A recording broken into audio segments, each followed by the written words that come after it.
দীর্ঘ ৬ বছর পর অনুষ্ঠিত হল ডাকসু নির্বাচন।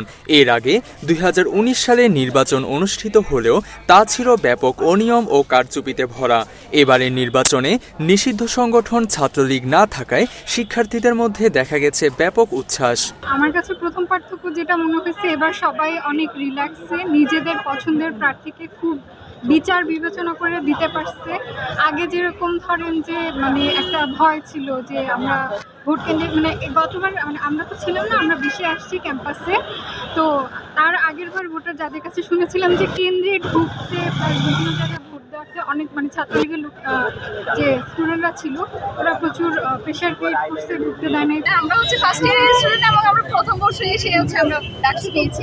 আমরা অত্যন্ত অনুভূতি খুবই এটা বলে বোঝানো যাবে না, এটা একটা অসাধারণ এক্সপিরিয়েন্স ছিল। মনে হচ্ছে যে আমি তো 19-এরটা পাই নাই, তো আমি যতটুকু দেখছি বা শুনছি এখন পর্যন্ত one of the best DUCSU নির্বাচন।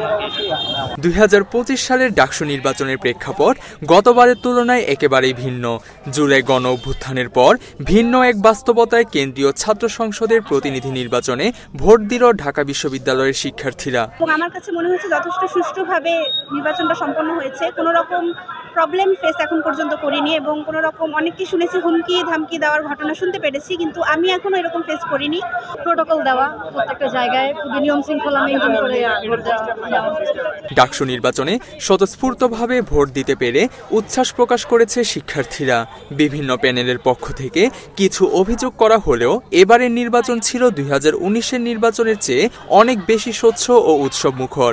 ছাত্রলীগ না থাকায় ভোট গ্রহণ শেষে বিভিন্ন স্লোগানে উচ্ছ্বাস প্রকাশ করতে দেখা যায় সাধারণ শিক্ষার্থীদের। ক্যাম্পাসের অবস্থা খুবই উৎসবমুখর, সবাই অনেক এক্সাইটমেন্ট নিয়ে অনেক ভোটারকেই দেখলাম ভোট দিতে আসছি। আমরা যে ফার্স্ট ইয়ারে এসে যে আমরা ভোট দিতে পেরেছি এবং ডাকসু পেয়েছি, এটা আমাদের কাছে অত্যন্ত সৌভাগ্যের বিষয় এবং আমরা সুষ্ঠুভাবে ভোটটা দিতে পেরেছি। এবার ভোট শুরু হওয়ার সম্ভাবনা নাই, কারণ আমরা ক্লাবে ভোট দিতে আসছি।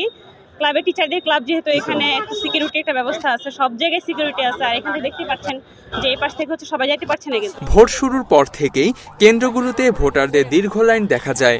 দীর্ঘদিন পর অনুষ্ঠিত নির্বাচন ঘিরে বিশ্ববিদ্যালয় প্রশাসনের পক্ষ থেকে কড়া নিরাপত্তা ব্যবস্থা জোরদার করা হয়েছিল।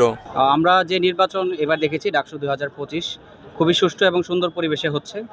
চারপাশে আমাদের সিসি ক্যামেরা রয়েছে, যেগুলো দ্বারা প্রতিনিয়ত আমাদের গতিবিধি পর্যবেক্ষণ করা হচ্ছে। আমার কাছে এই যে ভোটটা হলো এটা অনেক সুন্দরভাবে হয়েছে এবং ভোট দিয়ে এক্সপিরিয়েন্স অনেক ভালো ছিল। সবাই মোটামুটি সকাল থেকে ভিড় বাড়া শুরু হয়েছে। অ্যান্ড এরপর থেকে গেছে যে একটা ডিসিপ্লিন ওয়েতে সিরিয়াল নং এসব আমাদের ডিসিপ্লিন সব কিছু মেনটেন করে করা হয়েছে। অনেক ভালো লেগেছে আসলে, আর পরিবেশও ভালো ছিল, সুন্দর পরিবেশে ভোট দিতে পেরেছি, ভালো লাগছে ভোট দিতে। মাত্র ৩০% টাকায় জমির মালিক হয়ে নতুন বাংলাদেশের গড়ে তোলার স্বপ্ন দেখা বাংলা বসতি।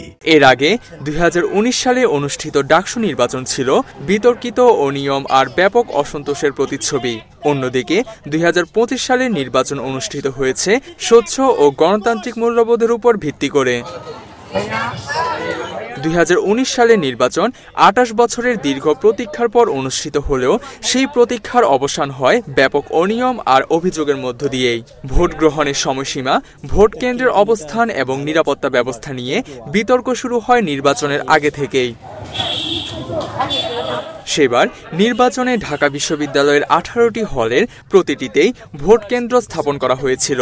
এই ব্যবস্থা তীব্র বিতর্কের জন্ম দেয়, কারণ হলগুলো ক্ষমতাসীন দলের ছাত্র সংগঠনগুলোর নিয়ন্ত্রণে ছিল। ফলে রোকেয়া হল ও কুয়েত মৈত্রী হলের মতো কয়েকটি কেন্দ্রে ব্যালট বাক্স ভরা অবস্থায় পাওয়া যায়। তাই বিভিন্ন ছাত্র সংগঠন সেবারের ফলাফল প্রত্যাখ্যান করেছিল। আগের নির্বাচনে হলগুলোর ভেতর অনিয়ম ঠেকাতে পর্যাপ্ত নজরদারি ছিল না।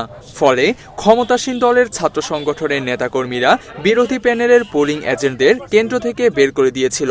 এতে ভোট কারচুপি ও জাল ভোটের অভিযোগ আরও জোরালো হয়ে ওঠে।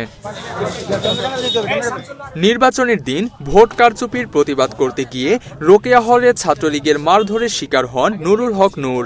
হামলায় আহত হয়ে হাসপাতালে ভর্তি হতে হয় তাকে। সেখানে বসেই ভিপি পদে জয়ের সংবাদ পান তিনি।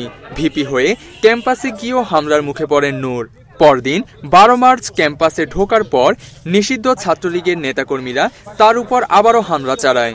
তাই 2025 সালের ডাকসু নির্বাচন ঢাবি শিক্ষার্থীদের সার্বিক অধিকার আদায়ের পক্ষে এক মাইলফলক হয়ে থাকবে। তানজিম হাসান, বাংলা এডিশন।